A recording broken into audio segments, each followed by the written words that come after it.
Want to learn about Venezuela? I'm getting the board. Whoever said teaching wasn't physical? All right, people want to know about what's going on between the United States and Venezuela, but in order to understand what's going on today, you need to understand what has gone on before. That's why history is so important, guys. Come on.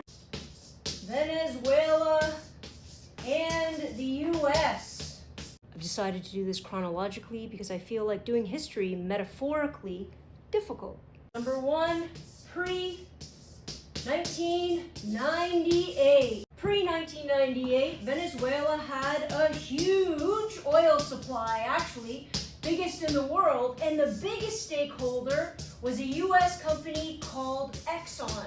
Why is this important? Because of their huge oil supply in Venezuela, Exxon took it over. So the vast amount of profit, the percentage of profit, went to the U.S. And Venezuela as a country got next to nothing. And because of this, their economy started to fail. And as their economy started to fail, guess what? A dictator waiting in the wings wanted to jump in and save themselves from God knows who. Oh, from the United States. How do I get stake in oil companies is taking over the entire world? Number two, 1998. That's not right. I hate it when I can't write numbers properly. Hugo Chavez was a democratically elected president of Venezuela. Now, once he got in, again I say democratically, he started to push towards authoritarianism, and he started reducing the checks and balances of the democratic system. Side point, does that remind you of anybody else? He also started to rewrite the Constitution to solidify his dictatorial power. Parallels are really uncanny.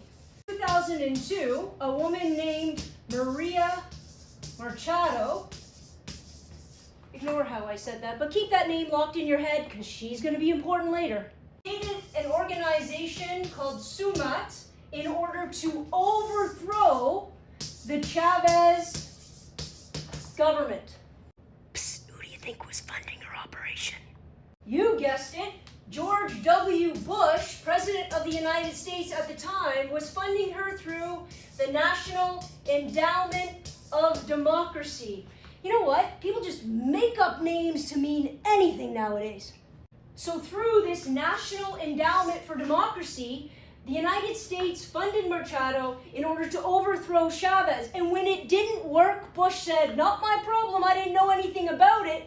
And she